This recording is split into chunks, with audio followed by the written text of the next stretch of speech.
আমি কিভাবে বিবাহ করব? আমি তো একজন গরিব মানুষ, দ্বিতীয়ত আমি একজন কালো মানুষ, আমার কোনো ঘর নাই, বাড়ি নাই, তেমন কোনো অর্থ সম্পদ নাই, দেখতো আমি অতটা সুন্দর না। আল্লাহ নবী বললেন, সাহাবীরে, তুমি দেখতে কালো হতে পারো, কিন্তু তুমি আল্লাহর কাছে অনেক বেশি প্রিয়। আল্লাহু আকবার। আল্লাহ নবী তো জানেন তার সাহাবী কেমন, ঠিক কিনা বলেন? যেই নবী নিজে সাহাবীকে বিবাহের জন্য প্রস্তাব দিচ্ছেন, সেই সাহাবী কেমন হতে পারে? আল্লাহু আকবার। আল্লাহ নবী বললেন, তুমি বিবাহ করবা কিনা? সাহাবী মুস্কি হাসি দিয়া চুপ থাকলেন। চুপ থাকা মানে সম্মতি, ঠিক কিনা বলেন? আল্লাহ নবী একটা চিরকুট লিখে দিলেন, যাও যাও, এই চিরকুটটা নিয়ে আমার সাহাবীর বাড়িতে চলে যাও, সাহাবী সাদ ইবনে আবি ওয়াক্কাসের বাড়িতে চলে যাও, তার সুন্দরী একটা কন্যা আছে, যায়া বলবা এই পত্রটা দিবা, আর বলবা আমি নবীজি তার কন্যার সাথে আমি তোমাকে বিবাহের জন্য প্রস্তাব দিচ্ছি।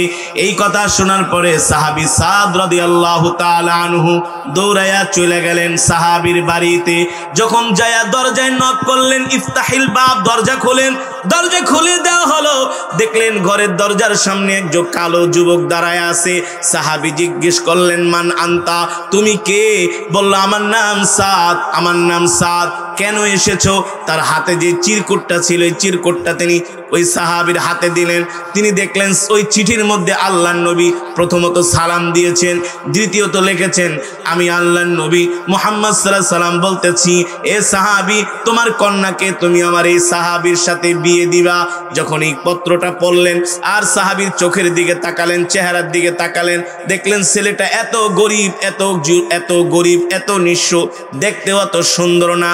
সাহাবী সাদ রাদিয়াল্লাহু তাআলা আনহু একটু মনে মনে তিনি চিন্তা করতে লাগলেন কি করবেন। সাহাবী ঘরের দরজা লাগাই দিলেন। সাদ রাদিয়াল্লাহু তাআলা আনহু কষ্ট পাইলেন। তিনি আবার আল্লাহর নবীর বাড়ির দিকে রওনা শুরু করলেন। ঘর থেকে ওই সাহাবীর কন্যা তার বাবাকে ডাক দিয়া বললেন, আব্বা জান, একটু আগে দেখলাম আপনার মুখে হাসি, এখন দেখি আপনার মুখটা বেজার, কারণ কি? সাহাবী তার কন্যাকে ডাক দিয়া বলে, মারে এদিকে আসো। একটু আগে একজন যুবককে আল্লাহর নবী একটা পত্র দিয়া পাঠিয়েছেন, তোমাকে বিবাহের প্রস্তাব দিয়েছেন। ওই কন্যা কেমন ধার্মিক, বলে, ওগো আমার আব্বা জান, আল্লাহর নবী বিবাহের প্রস্তাব দিয়া পাঠাইছে মানে আমার কপাল ভালো। তা আপনার কপাল, আপনার মুখ এমন কালো কেন? বলে, মারে, তুমি হলা মদিনার সবচেয়ে সুন্দরী কন্যা, তুমি সবচেয়ে সুন্দরী কন্যা, তোমার বাবার অর্থবিত্ত কোনোটার অভাব নাই, কিন্তু আল্লাহর নবী যেই যুবককে পাঠিয়েছেন ওকে তো আমি চিনি, অত সম্পদ নাই, দেখতে কালো। কন্যা কেমন আল্লাহওয়ালা। বলে, বাবা, দেখতে কালো হলে কি হবে যদি আল্লাহর নবীর কাছে পছন্দ হয়? আরো জোরে কোন সুবহানাল্লাহ।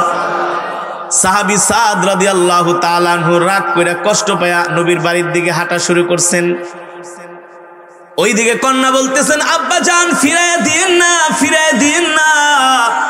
এই বিবাহের প্রস্তাব নিয়ে দুনিয়ার কোন সাধারণ মানুষ পাঠায় নাই, রহমাতুল লিল আলামিন পাঠিয়েছেন। আল্লাহু আকবার। আমি সুন্দরী কন্যা হয়েছি, তাতে কি হয়েছে? হতে পারে ওই কালো যুবকটা আসমানের নিচে জমিনের উপরে আল্লাহর কাছে অনেক প্রিয়। আরো আস্তে কোন সুবহানাল্লাহ। কারণ আল্লাহ তাআলা দেখবেন না কে কালো, কে সাদা, কে ধনী, কে গরিব। আল্লাহ তাআলা দেখবেন আল্লাহ তাআলাকে কে কত বেশি ভালোবাসে, কার ঈমান কত মজবুত, ঠিক কি না বলেন? কার তাকওয়া কেমন বেশি, কে আল্লাহ রাসূলকে নিজের জীবনের চাইতে ভালোবাসেন, কে কত বেশি পরহেজগার তাকওয়াবান, এটা আল্লাহ দেখেন। কার সম্পদ বেশি, কার ক্ষমতা বেশি, কে কত সুন্দর, এটা আল্লাহ দেখেন। কন্যা ডাক দিয়া বলে, আব্বা জান, আপনি এই বিয়ের প্রস্তাব ফিরাইয়া দিয়েন না। আমি শুধু কালো যুবকটাকে বিবাহই করব না, আমি কালো যুবকটাকে খেদমত করতে করতে আমি আমার জীবনটাই কোরবানি করে দিব। আর জোরে বলেন সুবহানাল্লাহ। আল্লাহ তাআলার ভয়, আল্লাহ তাআলার ভয়, ধর্মীয় শিক্ষা, তাকওয়া, পরহেজগার যখন একজন মা হয়ে যায়, একজন বোন হয়ে যায়, তার মধ্যে যখন ধর্মীয় শিক্ষা থাকে, আল্লাহ আল্লাহ রসুলকে ভালোবাসে, আল্লাহকে ভয় করে, তখন ওই কন্যা কখনো স্বামীর গায়ে হাত দিতে পারে না, ঠিক কিনা বলি? এ কারণে মুসলমান, এই সমাজের মধ্যে যদি শান্তি প্রতিষ্ঠা করতে হয়, শুধু কোরআনের তেলাওয়াত আলেমরাই শিখলে হবে না, মাদ্রাসার ছাত্ররাই শুধু কোরআন শিখলে হবে না, ধর্মীয় শিক্ষা শিখলে হবে না। এই সমাজের মধ্যে শান্তি প্রতিষ্ঠা করতে হলে বাধ্যতামূলক প্রত্যেকটা মুসলমান নর নারীকে ধর্মীয় শিক্ষা শিখতে হবে, ঠিক কিনা বলি? ঠিক কিনা বলেন? এখন ধর্মীয় শিক্ষা শিখবে কি? বর্তমান শিক্ষা ব্যবস্থার মধ্যে সমাজের ভয়ের মধ্যে দেওয়া হয়েছে ডারউইনের কাহিনী, যে মানুষ নাকি বানর থেকে নাকি মানুষ হয়। নাউজুবিল্লাহ বলেন, নাউজুবিল্লাহ বলেন। আবার আজকে শিক্ষা ব্যবস্থার মধ্যে ষষ্ঠ শ্রেণীর শিক্ষা ব্যবস্থার মধ্যে ঢুকিয়ে দেওয়া হয়েছে হিন্দুয়ানি কালচার, হিন্দুয়ানি শিক্ষা। তাহলে এদেশের মুসলমান আসল শিক্ষাটা শিখবে কোত্থেকে, ঠিক কিনা বলেন? স্কুলেও গেল, দেখা যায় সব ধর্মীয় যত ইতিহাস সব উঠিয়ে দেওয়া হয়েছে, আর মা বোনরা ঘরে বসে দেখে স্টার জলসার জি বাংলা। শান্তি আসবে? জামানের শান্তি আসতে পারে? শান্তি আসতে পারে না। স্টার জলসা জি বাংলা দেখে কোনোদিন ঘরের মধ্যে শান্তি আসে না। আর ধর্মীয় শিক্ষা আজকে যদি বাধ্যতামূলক করা না হয়, পাঠ্যপুস্তকের মধ্যে যদি ধর্মীয় শিক্ষাকে লিপিবদ্ধ করা না হয়, বাধ্যতামূলক যদি স্কুল কলেজ ইউনিভার্সিটিতে ধর্মীয় শিক্ষা যদি চালু করা না হয়, তাহলে এই সমাজের মধ্যে কোনোদিন শান্তি আসবে না। আসবে সমাজের মধ্যে শান্তি? সমাজের মধ্যে শান্তি আসবে না। বাংলাদেশে এখন যতটুকু শান্তি আছে এই ওয়াজ মাহফিলগুলোর কারণে, দাওয়াত ও তাবলীগের কারণে, ঠিক কিনা বলেন? মাদ্রাসার শিক্ষা ব্যবস্থার কারণে, ঠিক কিনা বলেন?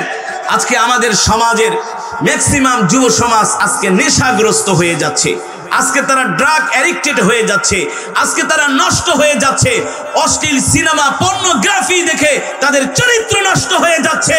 এই সব কিছু থেকে যদি এদেশের যুব সমাজকে ইসলামের পথে আনতে হয়, ধর্মীয় শিক্ষা, কোরআনের শিক্ষার কোনো বিকল্প নাই।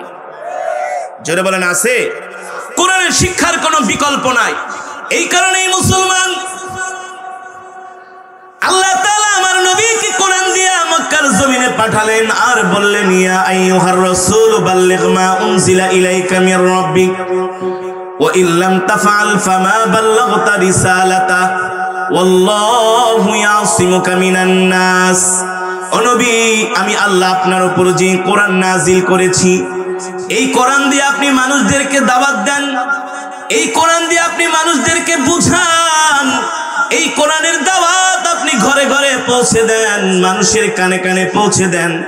আল্লাহ তাআলার এই নির্দেশ পায়া আমার নবী ঘরে বসে থাকেন নাই, আল্লাহর কোরআনের দাওয়াত, দ্বীনের দাওয়াত দেওয়ার জন্য আল্লাহর নবী রাস্তায় বের হয়ে গেছেন।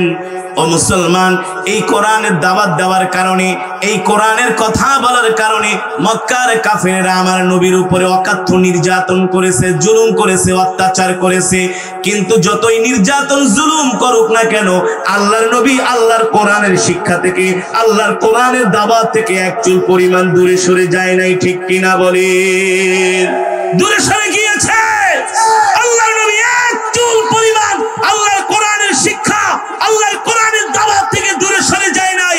আমরাও দায়িত্বহীন কণ্ঠে বলতে চাই, তোমরা যতই হিন্দুয়ানি শিক্ষা বাংলার জমিনে চালু করার চক্রান্ত করো না কেন, এদেশের হক্কানি উলামায়ে কেরাম আল্লাহর কোরআনের শিক্ষার জন্য জান দিবে, মাল দিবে, ঠিক কিনা বলেন? হক কথা বলেই যাবে, ঠিক কিনা বলেন? আপনারাও আলেমদের সাথে থাকবেন তো ইনশাআল্লাহ? আলেমদের সাথে থাকবেন তো ইনশাআল্লাহ? বর্তমানে মাদ্রাসা শিক্ষা ব্যবস্থা অনেক আপডেট হয়েছে, আলহামদুলিল্লাহ, অনেক ডেভেলপ হয়েছে। আপনারা আপনাদের সন্তানদেরকে মাদ্রাসার শিক্ষায় শিক্ষিত কইরাও ডাক্তার, ইঞ্জিনিয়ার বানাইতে পারবেন। বর্তমানে কওমি মাদ্রাসার সনদের স্বীকৃতি দেওয়া হয়েছে। মাদ্রাসা শিক্ষা ব্যবস্থা এখন অনেক আধুনিক হয়েছে, ইংরেজি, অঙ্ক, সমাজ বিজ্ঞান সব আছে মাদ্রাসার। কিন্তু এখন বর্তমানে যে শিক্ষা ব্যবস্থা চালু হয়েছে, এই শিক্ষা ব্যবস্থা যদি এক যুগ ধরে চলে, তাহলে এদেশের যুবকরা আর ইসলামের গোড়ার ডিমও শিখতে পারবে। ইসলাম থেকে তারা দূরে সরে যাবে, তারা নাস্তিক, বেঈমান হয়ে যাবে। এখন এই কথাগুলো বলা আমাদের ইমানি দায়িত্ব কি দায়িত্ব না? আপনারা যদি আমার কথা বিশ্বাস না করেন, আমার কথার মধ্যে যদি আপনাদের কোনো সন্দেহ মনে হয়, আপনারা আজকেই বাড়িতে যাবেন, যায়া 6ষ্ঠ শ্রেণীর সমাজ বইটা আপনারা পড়বেন। ধর্মীয় শিক্ষা যে ইসলাম শিক্ষা বইটা আছে সেটা আপনারা পড়বেন যে হুজুর আসলে কি বলেছিল, হুজুর আসলে কি বলেছিল। শিক্ষা ব্যবস্থা নিয়ে গভীর চক্রান্ত ষড়যন্ত্র হচ্ছে। শিক্ষাই তো জাতির মেরুদণ্ড, ঠিক কিনা বলেন? কিন্তু সেই শিক্ষাটা যদি কুশিক্ষা হয় তাহলে মেরুদণ্ড হয় না, মেরুদণ্ড ভেঙে যায়, মেরুদণ্ড। কিন্তু মুসলমান আল্লাহর কোরআনের শিক্ষায় শিক্ষিত হলে একজন যুবক, একজন একজন কিশোর কেমন হয়, কেমন হয়।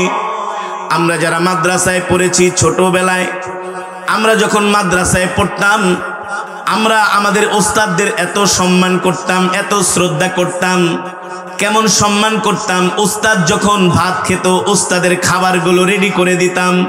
ওস্তাদ যখন অজু করত, ওস্তাদের অজুর পানি নিয়ে দাঁড়ায় থাকতাম। এই কারণেই তো বাদশাহ আলমগীর তার সন্তানকে একজন আলেমের কাছে পড়ার জন্য দিয়েছিলেন আর বলেছিলেন, বাদশাহ আলমগীর ওস্তাদ, আপনি আমার সন্তানটাকে দ্বীনের শিক্ষায় শিক্ষিত করবেন, কোরআনের শিক্ষায় শিক্ষিত করবেন, ইসলামের শিক্ষায় আলোকিত করবেন। ওস্তাদ মহোদয় একদিন ওযু করতেছেন আর বাদশাহ আলমগীরের সন্তান উস্তাদের পায়ের মধ্যে পানি ঢেলে দিতেছে। দূর থেকে এই দৃশ্য বাদশাহ আলমগীর দেখলেন। দেখার পরে ওই ওস্তাদকে তিনি রাজ দরবারে ডাকলেন। গোয়েন্দারা বলল, আপনি যে যাইতেছেন আলমগীরের দরবারে, বাদশাহ আলমগীরের দরবারে, আপনার বিরুদ্ধে তো অভিযোগ আছে। বলে, কি অভিযোগ? আপনি গতকাল সন্ধ্যার সময় অজু করতেছিলেন আর বাদশার সন্তান আপনার পায়ের মধ্যে পানি ঢাইলা দিতেছে। এই দৃশ্য কিন্তু বাদশা দেখছে। আজকে আপনি তার রাজ দরবারে গেলে নিশ্চিত আপনার মৃত্যুদণ্ড হবে। বাদশার ছেলের দিয়া পায়ে পানি ঢালাইছেন। বর্তমানে তো এমন শিক্ষা ব্যবস্থা, বর্তমানে ছাত্রদের গায়ে একটু হাত দিলেই গার্জিয়ানরা এসে মামলা শুরু করে দেয়, ঠিক না? এই কারণে এখন আর সুসন্তান সুশিক্ষিত হয় না। দেখা যায় কলেজ ইউনিভার্সিটিতে ছাত্ররা ওস্তাদ শিক্ষককে মারতে যায়, আছে না? ছাত্ররা শিক্ষককে মারে, কয় পরীক্ষার নাম্বার দেন নাই রাস্তা দিয়ে যায়, মজাটা বুঝে মহানে। ছাত্র হুমকি দেয় শিক্ষককে, ছাত্র শিক্ষককে হুমকি দেয়। গত 2 বছর আগে আমি বগুড়া না জানি সিরাজগঞ্জে একটা প্রোগ্রামে গিয়েছিলাম। একটা শিক্ষককে ছাত্ররা টেকনিক্যালের ছাত্ররা একটা শিক্ষককে পুষ্কুনির মধ্যে ফালায় দিছিল। চাঞ্চল্যকর একটা ঘটনা ঘটছিল, মনে আছে আপনাদের? মনে আছে? যেই ছেলেটাই কাজ করছে ও আজে যায়, ওর সাথে আমার পরিচয়। ওই আইসাকে, হুজুর ওই যে এক শিক্ষককে পলিটেকনিক্যালের ছাত্ররা পুষ্কুনিতে ফালায় দিছিল দইরা, আমি হইলাম সেই ছাত্র। আমি বললাম, তুই তো কাজই করছিস। চোখের পানি ছাড়িয়া দেখে, হুজুর ওস্তাদের সাথে বেয়াদবি করছে, হুজুর তিলে তিলে ধ্বংস হয়ে যেতেছে। আমাকে ইউনিভার্সিটি থেকে আমাকে তো বহিষ্কার করছে, দল থেকে বহিষ্কার করছে। জীবনে আমি আর কোনোদিন ভালো চাকরি করতে পারবো না। আমাকে একটা উচিত বিচার করছে, ওস্তাদের সাথে বেয়াদবি। আমি বলি, ওস্তাদের কাছে মাপ চাও। হুজুর অনেক গেছি, শিক্ষক আমাকে ক্ষমা করতে চায় না। ক্ষমা কিভাবে করবে? বাপের মতো বয়স, আবার তো শিক্ষক, কত বড় বেয়াদব হইলে যায় পানির ভিতরে শিক্ষককে ফালায় দেয়। এমন চরম বেয়াদব আছে। ওদিন পত্রিকা দেখলাম, এই নোয়াখালীতে এক শিক্ষকরে কইতাছে ছাত্র, কয় আপনি আমারে আইসে দেরি করে ঢুকতে দেন না, আয় আন্নের একটা হাড়া আলাম, আপনি আয়। আপনাকে নোয়াখালীর ঘটনা জানেনি? আমরা সব খবর রাখি।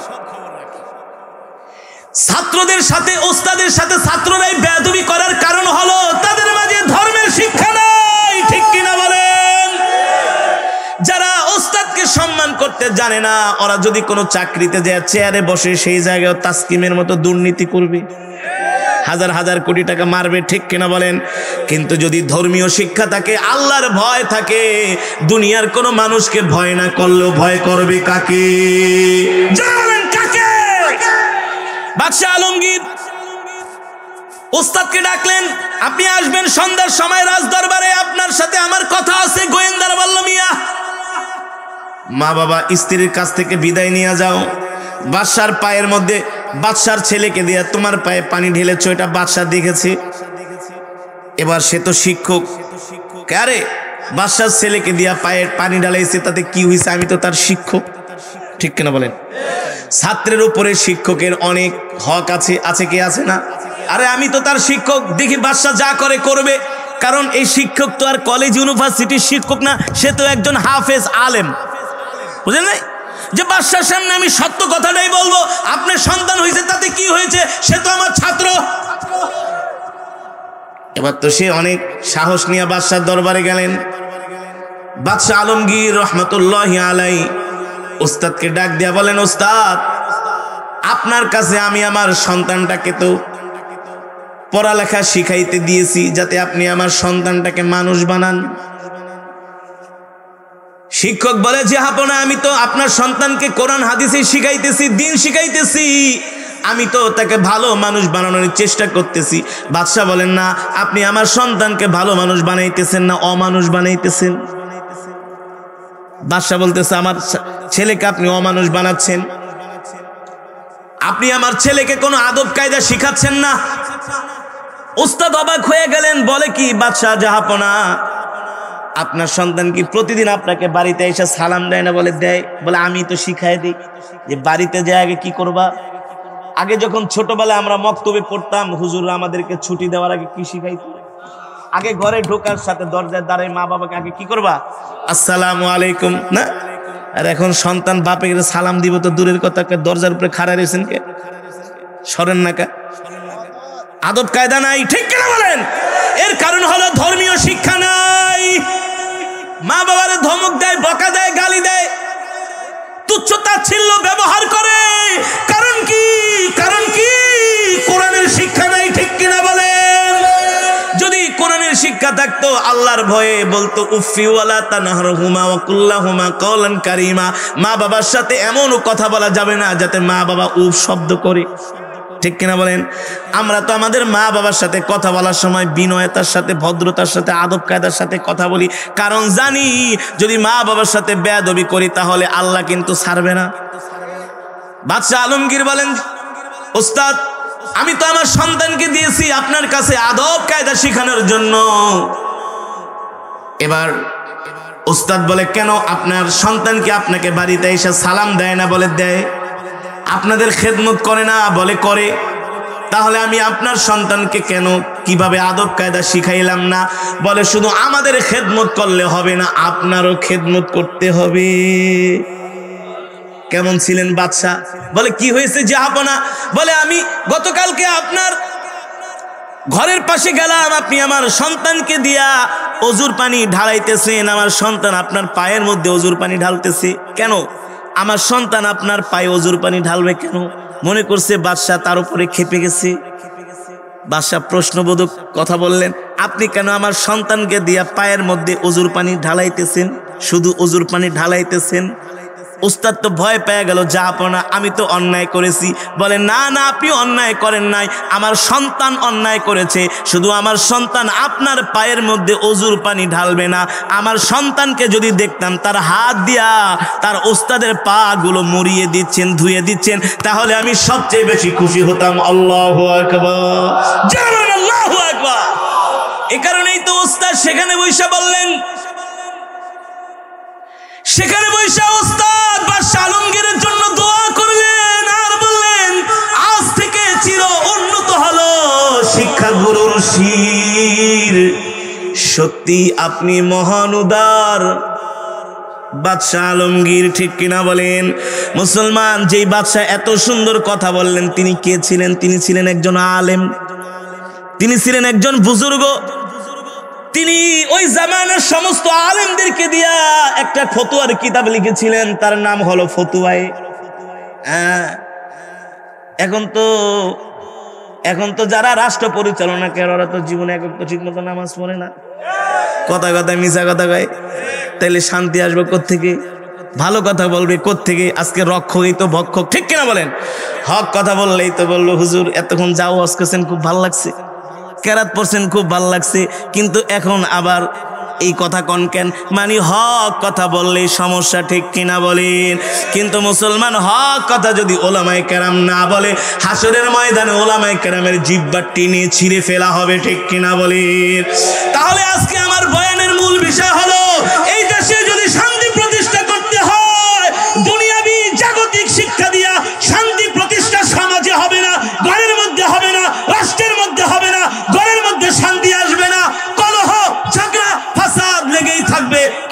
পর্যন্ত চলবে যদি কিনা আল্লাহর শিক্ষায় কোরআনের শিক্ষায় শিক্ষিত না হয়, ঠিক কিনা বলেন? এই কারণে তলাবুল ইলমি ফারিদাতুন আলা কুল্লি মুসলিম, রাসূলের হাদিস। একজন পুরুষকেও ধর্মীয় শিক্ষা শিখতে হবে, একজন নারীকেও শিখাইতে হবে, ঠিক কিনা বলেন? দেখেন না কত সুন্দর মহিলা মাদ্রাসার বোনেরা কত সুন্দর মাদ্রাসায় যায়।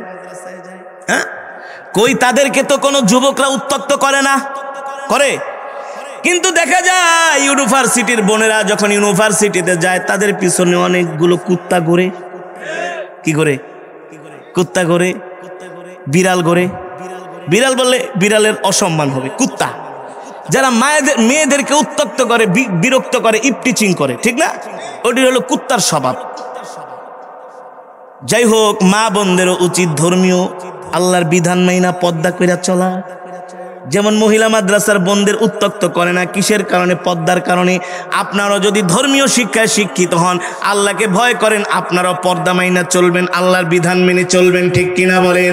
তার মানে এই সমাজে আপনি যদি শান্তি প্রতিষ্ঠা করতে চান, যদি শান্তি পেতে চান, তাহলে কোরআনের শিক্ষা ছাড়া, ধর্মীয় শিক্ষা ছাড়া আমাদের কোনো উপায় নাই। আছে? জোরে বলেন আছে? আমার কথাগুলো বুঝতে পেরেছেন তো? তাহলে আজকের মাহফিল থেকে আমরা এই শপথ নিব, আমরা নিজেরাও ধর্মীয় শিক্ষায় শিক্ষিত হব, কোরআনের শিক্ষায় শিক্ষিত হব। আমরা আমাদের নতুন প্রজন্মকেও কোরআনের শিক্ষায় শিক্ষিত করব, ধর্মীয় শিক্ষায় শিক্ষিত করব। ডাক্তার বানান, ইঞ্জিনিয়ার বানান, যাই বানান না কেন, পাইলট বানান, নেতা বানান, ব্যবসায়ী বানান, চাকরিজীবী বানান, কিন্তু আগে কোরআনের ফাউন্ডেশন দিতে হবে, ঠিক কিনা বলে? এই শান্তি পৃথিবীর কোন তন্ত্র মন্ত্র দিয়ে কায়েম করা যাবে না। আল্লাহর জমিনে যদি শান্তি প্রতিষ্ঠা করতে হয়, একমাত্র আল্লাহর কোরআনের বিধান দিয়ে করতে হবে, ঠিক কিনা বলেন? মুসলমান আল্লাহর কোরআনের শিক্ষা ছাড়া, শুধু জাগতিক শিক্ষা, দুনিয়াবী শিক্ষায় শিক্ষিত হলে মানুষ শান্তি পায় না। আল্লাহর কোরআনের শিক্ষা, ধর্মীয় শিক্ষা যদি না থাকে, ওই মানুষটা শুধু মানুষ হয় না, ওই মানুষের মধ্যে পশুর আচরণ চলে আসে, ঠিক কিনা বলি? আর যখন ধর্মীয় শিক্ষা, কোরআনের শিক্ষা আসে, যখন একজন মুসলমান কোরআনের শিক্ষায় শিক্ষিত হয়, ধর্মীয় শিক্ষায় শিক্ষিত হয়, আবার দুনিয়াবী শিক্ষায় যখন শিক্ষিত হয়, দুইটার মধ্যে যখন সমন্বয় হয়ে যায়, তখন একজন মানুষ পরিপূর্ণ মুসলমান হতে পারে, ঠিক কিনা বলি? কিন্তু কোরআনের শিক্ষা, ধর্মীয় শিক্ষা বাদ দিয়া কখনো পরিপূর্ণ মুসলমান হওয়া যায় না। আজ পর্যন্ত আপনারা দেখছেন নাকি কোন মাদ্রাসার ছাত্ররা দাঁড়ায়া প্রস্রাব করে? দেখছেন? কোন মাদ্রাসার ছাত্ররা ডাকাতি করে, টেন্ডারবাজি করে, কোন মাদ্রাসার ছাত্ররা মাস্তানি করে, গাঁজা খায়, ইয়াবা খায়, ফেন্সিডিল খায়? ফেন্সিডিল নিয়ে কোন মাদ্রাসার ছাত্র ধরা খাইছে দেখছেন নাকি? কোন জায়গায় যায় কোন মাদ্রাসার ছাত্র ধর্ষণ করে ধরা খাইছে কোন খবর পাইছেন নাকি? না না। কারণ কি? মাদ্রাসার ছাত্রদের মাঝে আল্লাহর কোরআনের শিক্ষা আছে, ঠিক কিনা বলেন? যখন আল্লাহর কোরআনের শিক্ষা চলে আসে, তখন একজন মুসলমান পরিপূর্ণ মুসলমান হয়ে যায়। ওই দিন আমি মাহফিল করে কুমিল্লা থেকে ঢাকা যাইতেছি, দেখি হাইওয়ে হোটেলের মধ্যে 2-3 জন যুবক দাঁড়ায় দাঁড়ায় প্রস্রাব করতেছে। ওরা তো দাঁড়ানোর জায়গায়, এক জায়গায় আছে শুধু দাঁড়ায় দাঁড়ায় প্রস্রাব করার ওদের জন্য, আর এক জায়গায় হলো যারা নামাজ কালাম পড়ে তারা একটু বৈশা টুসা পড়বে। দেখি 3-4 জন যে সেই আমাদের জায়গাও দখল করছে। আমি বললাম, মিয়া তোমার এরিয়া ওইটা, তোমার এরিয়া আমাদের এখানে আসছো কেন? বলতে আমার উপরে তেল বেগুনে জ্বলা উঠছে। এই হুজুর, মিয়া যাও। কি এটা কি ওই আলমতারার মৌলবি পাইছো নাকি? একে তো খাড়া খাড়া মুত্তাসুস বেটা, আবার জারি মারস, যা তোর সাইডে তুই যা। পরে হোটেলের লোক তাড়াতাড়ি, বেশি ঘাড়ামি করলে কিন্তু সমস্যা আছে। একে তো বসনের জায়গায় তুমি দাঁড়ায় প্রস্তাব করে পুরো পরিবেশটা নষ্ট করে দিস, ঠিক কিনা বলেন? কোন মাদ্রাসার ছাত্র দাঁড়িয়ে প্রস্রাব করে না, কোন মাদ্রাসার ছাত্র গাঁজা খায় না, জুয়া খেলে না, ইয়াবা খায় না, কোন মাদ্রাসার ছাত্র হারাম কাজের সাথে জড়িত হয় না। এর কারণ হলো তলাবুল ইলমি ফারিদাতুন আলা কুল্লি মুসলিম, দ্বীন ইলম শিক্ষা করা প্রত্যেকটা মুসলমান নরনারীর উপর ফরজ। যখন কোরআনের শিক্ষায় শিক্ষিত হয়ে যায়, তখন একজন মানুষ পরিপূর্ণ আল্লাহওয়ালা হয়ে যায়, ঠিক কিনা বলি? মুসলমান আজকে সমাজের মধ্যে শান্তি নাই, আজকে ঘরের মধ্যে শান্তি নাই, পরিবারের মধ্যে শান্তি নাই, দাম্পত্য কলহ, ঠিক না? স্ত্রী স্বামীর কথা শোনে না, স্ত্রী। এই বাংলাদেশে কিছু ফালতু আইন আছে, ব্রিটিশ আইন, এগুলাকে আমি বলি ফালতু আইন। এই আইন দিয়া এদেশের মানুষকে ক্ষতি করা হচ্ছে। এদেশে যদি কোনো নারী নির্যাতন হয় তার বিরুদ্ধে আইন আছে, কিন্তু পুরুষ নির্যাতন করলে কোনো আইন নাই। এই সমস্ত আইন মানি না, ঠিক কিনা বলেন? এই সমস্ত আইনের কপালে থুতু মারি। কতক্ষণ নারীদেরকে থাপ্পড় মারলে, স্বামী ঠিক মতো খাবার দিলেও মিথ্যা মামলা দিলে স্বামীকে পুলিশ আইসা গ্রেফতার করে নিয়ে যায়, আর রাতের পর রাত দিনের পর দিন একজন স্ত্রী স্বামীর উপরে এমন টর্চার করে আল্লাহ ছাড়া কারো কাছে বলা যায় না।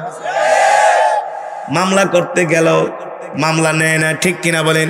সব আইন শুধু নারীদের জন্য, সব আইন শুধু নারীদের জন্য। আরে নারীরা তো এমনি সম্মানের, ইসলামের সবচেয়ে বেশি নারীদের মর্যাদা দেওয়া হয়েছে, ঠিক কিনা বলেন? এই সমাজকে যদি ভাঙতে হয়, এই সমাজের মধ্যে কুসংস্কার যদি দূর করতে হয়, প্রত্যেকটা মানুষের অধিকার যদি আদায় করতে হয়, ইনসাফ কায়েম করতে হয়, আল্লাহর কোরআন ছাড়া কখনো সম্ভব? তোমাদের এই সমস্ত আইন দিয়া মানুষের ক্ষতি করতেছো, মানুষের 2 টাকার উপকার হয় না, ঠিক না?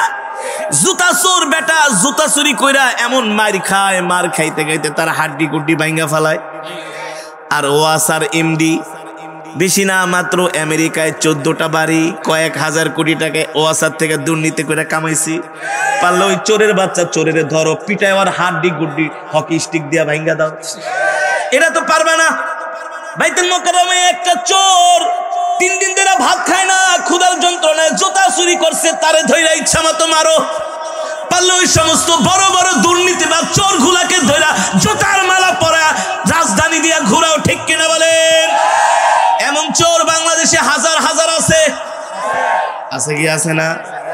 এই বাংলাদেশে যদি শান্তি প্রতিষ্ঠা করতে হয়, একমাত্র আল্লাহর কোরআন ছাড়া কোনো উপায় নাই, ঠিক কিনা বলেন?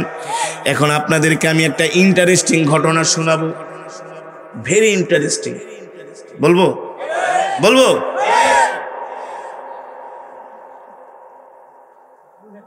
আজকে 1 যুগ ধরে রেডিও টুডে একটা প্রোগ্রাম করে আসছেন, তার নাম হলো RJ কিবরিয়া। নাম কি? লোকটা অসাধারণ প্রতিভার অধিকারী, শিক্ষিত পার্সন, ধার্মিক মানুষ, আলহামদুলিল্লাহ। সে একটা অনুষ্ঠান করে জীবনের গল্প, রেডিও টুডে। জীবনের গল্প নামক একটা কি করে অনুষ্ঠান করে, সেখানে বাংলাদেশের যত ছেলে মেয়েরা সেকা মেকা বেকা ঠেকা খায়া আইসা পরে তার কাছে আইসা জীবনের গল্প শোনায়, বুঝলেন নাই? এই পর্যন্ত সে কয়েক হাজার পর্ব করেছেন। তার এই অনুষ্ঠানটি বাংলাদেশে বেশ, মানে যত সেকা পার্টি আছে, কি পার্টি এটাও আছে, তারপর আলহামদুলিল্লাহ তার অনেক ভালো ভালো কাজ আছে। যেমন অনেক ছেলে মেয়েরা ছোটবেলায় হারায় যায়, তাদেরকে খুঁজে বের করে মা বাবার কাছে ফিরায় দেয়। মাশাআল্লাহ, ধন্যবাদ। কি বলেন? তাকে আমরা ধন্যবাদ জানাই, অসাধারণ অনুষ্ঠান। কিন্তু ওই যে জীবনের গল্প যেগুলো শোনায়, কোন জায়গায় যে আকাম করছে, ধরা খাইছে, কি করছে না করছে, মাইর খাইছে, বুঝেন নাই? একটা পিঠে হাড্ডি ভাঙ্গা ফেলাইছে, জেলে ঢুকাইছে, এই যত জীবনের কাহিনী আছে। যেটি প্রেম করে এগুলো তো সব হলো হারাম সম্পর্ক। হারামে কোনোদিন কি নাই? কথা কেনা হারামে কি নাই? হারামে আরাম নাই, ঠিক কিনা বলেন? বাংলাদেশে কিছু বিয়া হচ্ছে ইদানিং, এই বিয়েগুলোর আমি নাম দিয়েছি চায়না বিয়া। কি বিয়া? চায়না। বেশি দিন ছেঁড়া আর ছেড়ি, নোয়াখালী ভাষায় কি কয়? হোলা হোলি নাকি? হোলা মাইয়া। নোয়াখালীর ভাষায় বলে হোলা মাইয়া। হোলা মাইয়া দুইজন একটু সম্পর্ক হলে একটা আরেকটার ছাড়া থাকতে পারে না। আই তো তোমারে না দেখলে আই তো থাকতে হারি না, তুমি কোনায় আছো, বুঝেন নাই? মানে দেখলে এত সম্পর্ক, ওরে মা হেতে হেতের যারা বাঁচেই না, একের হাগল হয়ে যায়। 1-2 মাস 3 মাস দুইজনের লাগে মনে করেন ফষ্টি নষ্টি করে একটু সম্পর্ক করে, মানে ইংলিশে বলে অ্যাফেয়ার। কি আর একেরে অ্যাফেয়ার। এই সমস্ত সম্পর্ক করার পরে একজন আরেকজনের ছাড়া বাঁচে না। আবার অনেকে বিষও খায়, কচু গাছের সাথে গলায় দড়িও দেয়। দেখছেন না, কচু গাছের সাথে কি দেয়, গলায় দড়ি দেয়। আবার তুমি মরলে আমিও মরব, দুইজনে এক রশিতেই মরে। তাই দুইজনে গাছের মাথায় ওইটা এক রশিতে মরে, কি এক রশিতে মরে। তো এমন কিছু সম্পর্ক আছে, এগুলাকে আমি বলি চায়না বিয়া। ঢাকা শহরে আমার একজন ফ্রেন্ড আছে কাজী, মানে বিয়ে পড়ায়। আমার একটা দোষ, এক ছেড়ি আর একটা ছেড়ায় রাত 2টা বাজে আইসে আমার বাসায়। আয়া ক ভাই দরজা খুলেন। আমি কি এত রাত্রে? ক ভাই আপনার পায়ে ধরি, আমাকে বিয়াটা একটু পড়ায় দেন। কাজীরে কইতেছে, না না না না, তোকে বিয়া পড়াইলে তো মামলা খাইতে হবে। ভাই আপনার পায়ে ধরে আপনি বাঁচান, ভাই দুইজনরে ছাড়া বাঁচুন না। বিয়ে করলে মা বাবা নিয়ে আয়, দাদা দাদি মুরব্বী যারা আছে তাদেরকে নিয়ে আস। কই ভাই কিচ্ছু লাগবো না ভাই, আমরা দুজনের মাঝে যে সম্পর্ক, আপনি খালি বিয়েটা পড়ায় দেন। ওকে ভাই কি বিপদে পড়লাম, বিয়েটা করায় দিলাম। আবার 3 মাসের মাথায় একা ভাই আপনার পায়ে ধরি, তাড়াতাড়ি ডিভোর্স করান, তাড়াতাড়ি ডিভোর্স করান। ডিভোর্স করাবো কেন? কয় ভাই ওর সাথে আমার সম্পর্কে এমন হয়েছে, আমি থুতু পালাইলে থুতুর দিকে তাকাই, ওর দিকে তাকাই না। ডিভোর্স করানো যাবে না, তোমরা যে বাসা থাকো ওই বাসার আশেপাশের লোকজন নিয়ে আসো। তো ওই বাসার আশেপাশের লোকজন নিয়ে আসছে। কে ভাই 3 মাস আগে বিয়া করাই দিলাম, 3 মাস না যাইতে এখন এসে ডিভোর্স চাইতেছে। কে ভাই ডিভোর্স করাবেন না, কি করবেন? অগো ঘরের ভিতরে প্রতিদিন রাত 2টার পরে ইউক্রেন রাশিয়ার যুদ্ধ লাগে। ইউক্রেন রাশিয়ার কয় হ্যাঁ হ্যাঁ মারে, যে দেয়ালের উপর ধাম করে পড়ে, আবার হ্যাঁ হ্যাঁ মারে, দেয়ালে যে ধাম করে পড়ে। আমরা ভাই একটা রাত তো ঘুমাইতে পারি না, ওদের মাঝে যে যুদ্ধ চলতেছে। তা আমি বললাম কাজী, যারা এই সমস্ত সম্পর্ক করে বিয়ে করে মা বাবার অমতে, আমি এই বিয়ের নাম দিয়েছি চায়না বিয়া। চায়না, বেশি দিন। ঠিক আছে আমার কথা, লজিক ঠিক আছে? যুবক, তুমি হারাম সম্পর্ক করে মা বাবার অমতে যদি বিবাহ করো, ওই সম্পর্কে তোমার শান্তি না আসাটাই 80%, 20% শান্তি হইতেও পারে, আল্লাহ ভালো জানে, আল্লাহু আলাম। ঠিক কিনা বলে? মুসলমান, আমি যেটা বলছিলাম, আল্লাহর কোরআন আল্লাহর দ্বীন মেনে যখন আমরা আমাদের দুনিয়াবি জীবন যাপন করব, তখন আল্লাহ তাআলার পক্ষ থেকে আমাদের উপর রহমত বরকত নাজিল হবে। কারণ কি? কারণ কি? আল-ইয়াওমা আকমালতু লাকুম দীনাকুম ওয়া আতমামতু আলাইকুম নি'মাতি ওয়া রাদিতু লাকুমুল ইসলাম দীনা। এই পৃথিবীর জমিনে একমাত্র কমপ্লিট জীবন ব্যবস্থার নাম হলো, জোরে বলেন, এই দুনিয়ার জমিনে একমাত্র কমপ্লিট জীবন ব্যবস্থার নাম হলো ইসলাম। আজকে আমরা ইসলাম না মানার কারণে আমাদের পরিবারে ঘরের মধ্যে শান্তি নাই, দাম্পত্য জীবনে অশান্তি, কলহ। ঠিক কিনা বলেন? এই যে ভদ্রলোকের কথা বলছিলাম, আর যে কিবরিয়া, তার নিজের স্টেটমেন্ট, আমাদের কারো বানানো কথা না। সে নিজে তার স্ত্রীকে নিয়ে বেড়াতে গিয়েছিলেন কক্সেস বাজারে। কোথায়? কক্সেস বাজারে। তার এই প্রসঙ্গটা নিয়ে এই 2 দিন ধরে পুরা বাংলাদেশে মানে একেবারে হইচই পড়ে গেছে, যাকে বলে টক অফ দ্য কান্ট্রি। কারণ যে মানুষের জীবনের গল্প শোনায়, আজকে তার গল্প সে নিজেই শুনাইতেছে জনগণকে, যে দেখো আমি কতটা শান্তিতে আছি। মানে এত শান্তিতে আছে সে, তার জন্মদাত্রী মাকে ঘরে পর্যন্ত তার স্ত্রী ঢুকতে দেয় না, এত শান্তিতে আছে। এত শান্তিতে আছে, তার নিজের মুখের ভাষ্য আমি নিজে পত্রিকায় পড়েছি, যে ভাই আমি এতটা অশান্তিতে আছি, আমার ফ্যামিলির এতটা ক্রাইসিস চলতেছে, ফ্যামিলিকে নিয়ে আমি আজ পর্যন্ত এটা সোশ্যাল মিডিয়ায় আমি জনসম্মুখে কারো কাছে এতদিন আমি প্রকাশ করি নাই। এটা আমি নিজে নীরবে নিভৃতে একা একা আমি সয়ে গিয়েছি, কিন্তু আমি আর পারছি না। আমি বলি, আর যে কিবরিয়া ভাই, শুধু এমন নীরব যন্ত্রণা আপনি একাই সহ্য করেন না, বাংলাদেশের লক্ষ লক্ষ পুরুষ এমন মহিলাদের অত্যাচারের শিকার। ঠিক কিনা বলে? ঠিক না? বাবারে খুব খুশি হয়ে গেছে। এই যে হুজুর আজকে পুরো সাইজ করে লাইতেছেন, আজকে সাইজ করে লাইতেছেন হুজুর, আপনি আমগো পক্ষে কথা হইতেছেন। আরে পক্ষে কথাগুলি কি? আইন তো সংস্কার করতে হবে। নারী নির্যাতন আইন থাকলে পুরুষ নির্যাতন আইনও থাকতে হবে। ঠিক কিনা বলেন? ঠিক না?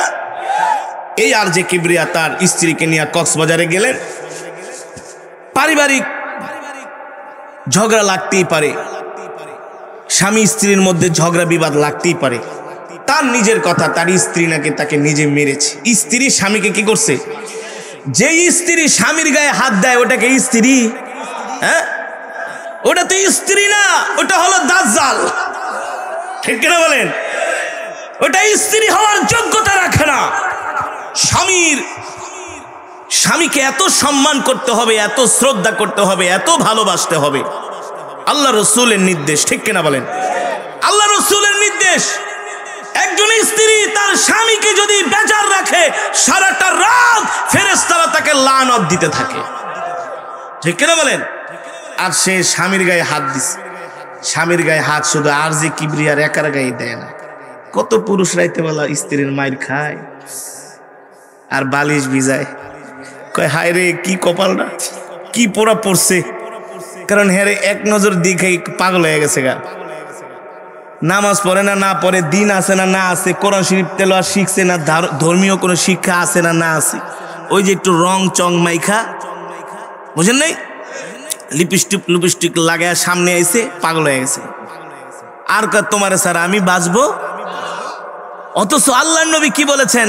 এই যুবক, যারে তারে দেখলে পাগল হয়ে যাইস না, যারে তারে দেখলে একেবারে গাজা মাজা খায়া, বাবা বুবা খায়া ফিট হয়ে পড়ে থাকিস না। একটু চিন্তা ভাবনা করে বিয়ে করিস। কথা বলেন? একটু চিন্তা ভাবনা করে বিয়ে করো। এক ছেলে প্রতি শুক্রবার আমার পিছে এসে জুমা নামাজ পড়ে। হঠাৎ করে দেখি দাড়ি মারি রাইখা পাঞ্জাবি লাগায় পুরা মুসল্লি। আমি বললাম, কিরে তোর এত পরিবর্তন, কারণ কি? 5 ওয়াক্ত নামাজ পড়স, দাড়ি রাখছস, টুপি পরস, মাশাআল্লাহ তাবলিগও গেছস, খুব ভালো হয়ে গেছে, মাশাআল্লাহ তোর জন্য দোয়া করি। পিছনে তো একটা হুজুর এটা ছেঁকা খাইছে। কি খাইছে? কি খাইছে? যাক, ছেঁকা খায়া তো নামাজ পড়তে আসছে, দিন মানতে আসছে। ঠিক কিনা বলেন? সাহায্য করবেন কে? আর যেগুলো সুইসাইড করে, ফাঁসি দেয়, নিজে পিস্তল দিয়ে গুলি করে, গাড়ির তলে পড়ে মরে যায়, আছে না? বিষ খেয়ে মারা যায়, আছে না?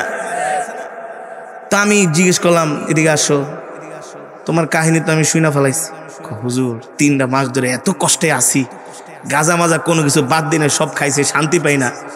পরে এলাকার ভাইয়েরা ভাই তাবলিগ জামাতে 3 দিনের লেগা। হুজুর যেয়ে দেখলাম ভালোই লাগতেছে, যেয়ে দেখলাম কি ভালোই লাগতেছে। আরে লাগবে না কেন? ইন্না দীনা ইনদাল্লাহিল ইসলাম।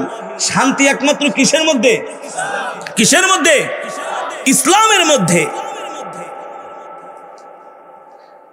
আর যে কিবরিয়া ভাইকে বলবো, আপনার স্ত্রী ধার্মিক হলে কোনোদিন স্বামীর গায়ে হাত দিতে পারে না। পারে? কোনোদিন স্বামীর গায়ে কোন স্ত্রী হাত দিতে পারে না। যে স্ত্রী স্বামীর গায়ে হাত দেয়, সমাজের কাছে সে অন্যায় করেছে, আইনের কাছেও সে অন্যায় করেছে। যদিও এদেশে পুরুষ নির্যাতন আইন নাই।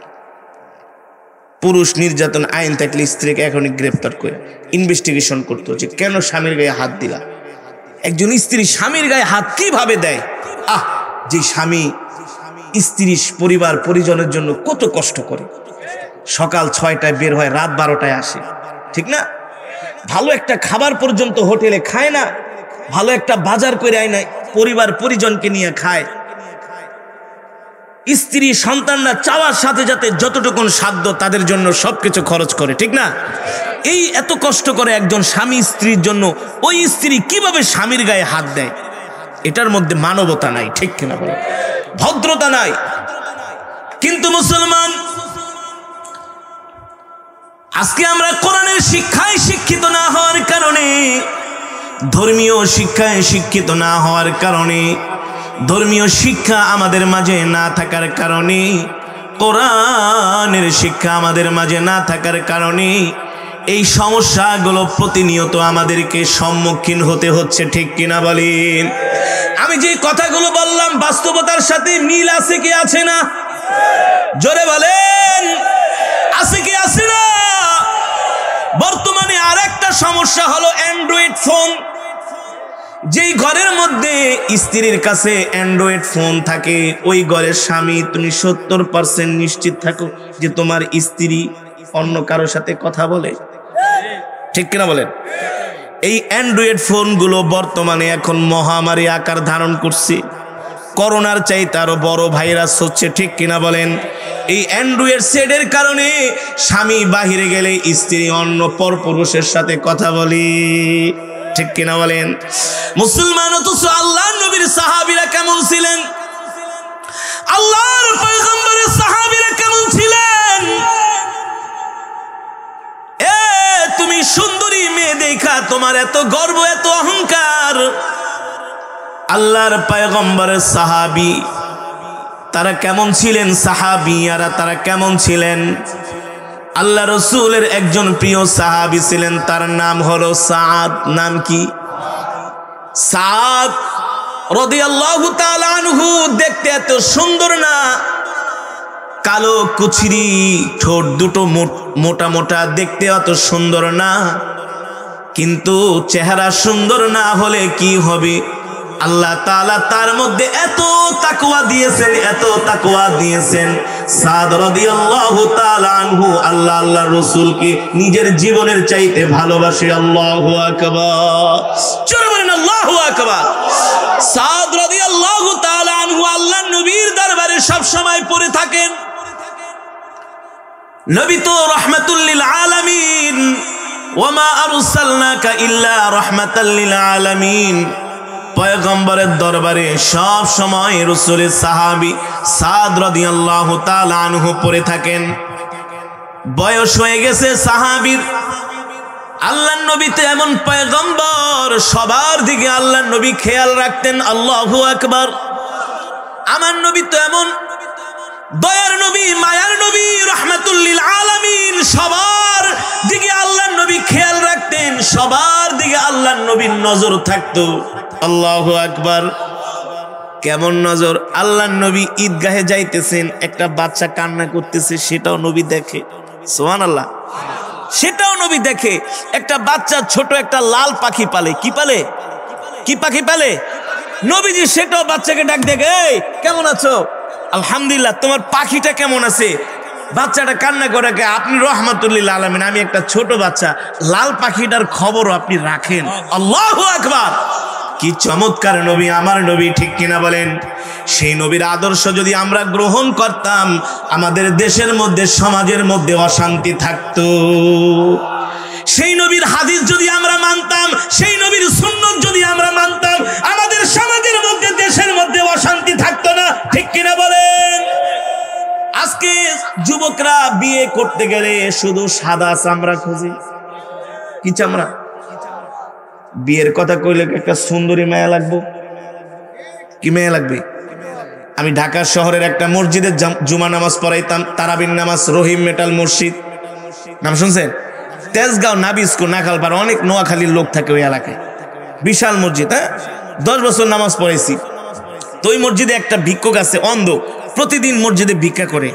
তো রমজান মাসেও ভিক্ষা করে। তো এই অন্ধটা প্রতিদিন মসজিদের বারান্দার সামনে দাঁড়ায় দাঁড়ায় ভিক্ষা করে। এখন একটা মানে বিকলাঙ্গ, মানে ল্যাংড়া একটা ভিক্ষুক আছে, ওই দেখে প্রতিদিন অন্ধ মসজিদের বারান্দার সামনে দাঁড়ায় ভিক্ষা করে প্রতিদিন টাকা নিয়ে যায়। অনি ল্যাংড়া আইসা কানা রেখা, এই কানা, তুই প্রতিদিন দাঁড়াস মসজিদের বারান্দায় গেটের সামনে, আজকে কবরস্থানের সামনে কেন দাঁড়াইছিস? আসলে কিন্তু দাঁড়াইছে কোথায়? কথা বুঝেন নাই? আসলে দাঁড়াইছে কোথায়? মসজিদের সামনে। অন ল্যাংড়া আরে মিশা কথা কইয়া নিয়ে গোরস্থানের গেটের সামনে দাঁড়া করাইবো, ওর জায়গায় সে দাঁড়ায়া মাল কামাইব। এই যে ভাই কইছে মাল কামাইব। এখন অন্ধ তো আর চোখে দেখে না। কহ ভাই, তুই তো আমার উপকারী করছিস, আমি তো প্রতিদিন মসজিদের গেটে দাঁড়ায় আজকে গোরস্থানের কাছে দাঁড়ায় রয়েছি, তুই তো আমার উপকারী করছিস। ওরা কি করছে? অন্ধরে মসজিদের বারান্দার থেকে নিয়ে গোরস্থানের গেটে দাঁড় করা রাখছে। আসলে দাঁড়াইছিল কোথায়? মসজিদের বারান্দা। অন্ধ সে তার চোখে দেখে। এখন তো নামাজের শেষে চাটা খাই, ঢাইলা দেওয়া লাগবে না যে কেরাত পড়ছি, চা খাওয়া দরকার 3 কাপ, তাহলে আপনাদের কষ্ট হবে দেখে খাই না। ও চলবে? মাশাআল্লাহ। শোনেন এবার, তো এখন ওই আসরের নামাজ শেষ হয়ে গেছে, মুসল্লিরা বাইরে যেতেছে। রহিমেটাল মসজিদে কম হইলো 10,000 মানুষ নামাজ পড়ে, কম হইলো রমজান মাসে, বিশাল মসজিদ। তো এখন তো মনে করেন ল্যাংড়ারে প্রচুর টাকা দিতেছে, আর অন্ধ তো ওরা তো গোরস্থানের গেটে দাঁড়া করে রাখছে। হয়তো আজকে আর টাকা পয়সা মানুষের কি ঠেকা পড়ছে নাকি গোরস্থানের গেটে যায় টাকা দিয়ে, তো পাবলিক তো এমনি দিতে চায় না। এখন তো ল্যাংড়ায় পুরা মাল কামায় আর পকেট মকেট ভর্তি, কিন্তু অন্ধ আজকে টাকা টুকা মনে হয় 50-100 টাকা পাইছে। নামাজের শেষে অন্ধ কান্দে আর কয়, কিরে ল্যাংড়া তুই আমার কি ক্ষতিটা করলি? আমি তো প্রতিদিন আসরের সময় অনেক টাকা পাই, আজকে তো আমি টাকাই পেলাম না। দুইজন মুসল্লি কয়, এই অন্ধ ঢাকা বাসায় কয়, আলা কানা তুই টাকা কামাই দিলে তুই তো মসজিদের গেটে খারাপি, তুই গোরস্থানের গেটে খারাইছিস কে? কয় ভাই কন কি? আমি তো মসজিদের গেটেই দাঁড়াইছি। কয় না তুই তো গোরস্থানের গেটে দাঁড়াইছিস। কয় ভাই আমার ল্যাংড়ায় ক্ষতি করছো কে? কি করছে? আমি দাঁড়াইছিলাম মসজিদের গেটে, ল্যাংড়ায় আমার ভাই এখানে দাঁড় করে রাখছে। ওর ল্যাংড়ায় মসজিদের বারান্দায় বইয়া টাকা গুনতাছে। এলাকার পোলাপান গেছে, তুই আজকে কানার লাগে আচরণটা কেন করছিস? ভাই হ্যাঁ, প্রতিদিন মসজিদের গেটে দাঁড়ায় টাকা কামাই লয়া যায়, আর আমি কিছুই পাই না। আজকে আমি চালাই গের একটু অনেক দাঁড় করেছি যাতে আজকে আমি কিছু পাই। অহন্ত অন্ধ কান্না করতেছে, ওরা বদুয়া দিতেছে। তো রমজান মাস তো আমি তারাবি নামাজ পড়াই, আসরের পরে আবার কোরআন পড়তেছি আর হাঁটতেছি মাঠ দিয়া। এখন কান্নার মানে অন্ধ মানুষের এমন করুণ কান্না, খালি আমি অন্ধ, আমি চোখে দেখি না, তোর আমি অভিশাপ দিলাম, তোর উপরে আল্লাহর গজব পড়ুক। এমন কান্না করতে করতে আমি কান্নার আওয়াজ শুনে আইসি অন্ধের কাছে। আইসে বলে, এই কিসে? আমার কাছে হুজুর দেখেন, প্রতিদিন আমি মসজিদের বারান্দায় দাঁড়ায় দাঁড়ায় কালেকশন করি, আমি অন্ধ মানুষ, চোখে দেখি না। আমার মা বাবা আছে, ভাই বোন আছে, অন্ধ। এই ল্যাংড়ায় আমার কি করছে, মসজিদের বারান্দা থেকে আমার গোরস্থানের গেটে নিয়ে দাঁড় করাইছে। আমি তাহলে তো কাম হয়েছে। অন্ধতে এমন কান্না কানতেছে। পড়ালা আমি ওরে ধরে নিয়ে আমার রুমে নিয়ে গেলাম। আমি বলছি ঠিক আছে, তুই আমার সাথে ইফতারি কর, ইফতারির পরে তোরে আমি কিছু টাকা দিব, আমি নিজেও দিব, মুসল্লিগর থেকে নিয়ে দিব, তুই কান্দিস না। পড়ালা আমি ইফতারির খাওয়ার আগে দোয়া ঠোয়া করে ওর সাথে কথা বলতেছি, গল্প করি। কিরে কত কামাস? হুজুর ডেইলি 500-600-1000 কামে। আমি তো ভালোই তো কামাস, তা বিয়া তো করস নাই, বিয়া শাদী করবি নি? হুজুর আমি অন্ধ মানুষ, আমারে কে মেয়ে বিয়া দিব? এই কথা কয়া আমি কে বেটা অন্ধ লিখিয়েছে, তো টাকা আছে বেটা, তুই বিয়া করবি? মুস্কি হাসি দিয়ে, হুজুর যদি একটা সুন্দরী মায়া পান। কি মায়া? যদি একটা সুন্দরী মায়া পান তাহলে একটা মায়া আমার ব্যবস্থা করে দিয়ে। আমি কিন্তু চোখে দেওয়াস না, তুই সুন্দরী মায়া দিয়া কি করবি? সুন্দরী মায়া দিয়া? যুবক, এই কথাগুলো আমি হাসার জন্য বলি নাই, মজার জন্য বলি নাই, শিক্ষণীয় একটা ঘটনা। আল্লাহর নবী বলেছেন, ও আমার উম্মত, তোমরা যখন বিবাহ করবা, তোমরা যাকে বিবাহ করবা ওই কন্যার সৌন্দর্য দেখো না, ওই কন্যার ধন সম্পদ দেখো না, লিমালিহা সম্পদ দেখো না, অলি জামালিহা সৌন্দর্য দেখো না, আগে দেখবা ওই কন্যার মধ্যে ধার্মিকতা আছে কিনা। ঠিক কিনা বলেন? যদি তুমি যেই কন্যাকে বিয়ে করবা, তোমার পাত্রী, তোমার স্ত্রী যদি নেককার হয়, আল্লাহওয়ালা হয়, এই দুনিয়াটাই তোমার জন্য জান্নাতের টুকরা হয়ে যাবে। ঠিক কিনা বলেন? আর তোমার স্ত্রী যদি আল্লাহওয়ালা না হয়, ধার্মিক না হয়, তাহলে মনে রেখো তুমি জাহান্নামের ভিতরে আছো, শান্তি পাইবা না, কারেন্টের তারে তুমি পেঁচায় গেছো। ঠিক কিনা বলেন? আল্লাহ রাসূলের হাদিস, বিবাহ করতে গেলে শুধু সুন্দর চামড়া দেখো না, সাদা চামড়া দেখো না, আগে দেখবা তার মধ্যে ধার্মিকতা আছে কিনা, তার মধ্যে আল্লাহ রাসূলের ভয় আছে কিনা। ঠিক কিনা বলেন? আর যেই মেয়ে বলবে আমি দাড়িওয়ালা যুবক পছন্দ করি না, আমি ফতোয়া দিলাম ওই মেয়েকে বিবাহ করা জায়েজ নাই, হারাম, হারাম। ঠিক কিনা বলেন? যেই মেয়েরা রাসূলের সুন্নাত দাড়ি পছন্দ করে না, তার মানে সে আল্লাহ রাসূলের সুন্নাতকে অবজ্ঞা করে। ঠিক কিনা বলেন? যেই মেয়ে আল্লাহ রাসূলের সুন্নাতকে বাঁকা চোখে তাকায়, ওই মেয়ে কোনোদিন স্বামীর পরিপূর্ণ সেবা যত্ন করবে না, তার কারণ হলো তার মধ্যে ধার্মিকতা নাই। ঠিক কিনা বলেন? ফাউন্ডেশন হবে কি? ধর্মীয় শিক্ষা। ঠিক কিনা বলেন? তাহলে আজকে থেকে আমরা আমাদের সন্তানদেরকে ধর্মীয় শিক্ষা শিক্ষিত করবো তো ইনশাল্লাহ। কে কে করবেন? হাত উঠান, হাত উঠান, হাত উঠান, হাত উঠান, হাত উঠান। নিজেরাও কোরআন পড়বেন, সন্তানদেরকেও কোরআন শিখাবেন ইনশাআল্লাহ। তৌফিক দান করুন। হাত নামান। নিজেরাও কোরআন শিখবেন, সন্তানদেরকেও কি করবেন? এই যে মাওলানা মনির সাহেব কত সুন্দর মাদ্রাসা করছে, তাহসিনুল কোরআন। আগে তিনি একটা মাদ্রাসায় নিজে পড়াইতেন। আমি ধর্মিয়া কি আপনি আরেকজনের মাদ্রাসায় পড়াবেন? আপনি নিজে মাদ্রাসা করেন। আলহামদুলিল্লাহ, আজকে তার মাদ্রাসা নোয়াখালীর মধ্যে একটা নাম করা প্রতিষ্ঠান। এমন অনেক প্রতিষ্ঠান আছে না আল্লাহর রহমতে। আপনারা আপনাদের সন্তানদেরকে আগে কোরআন শিখান, আগে দিন শিখান।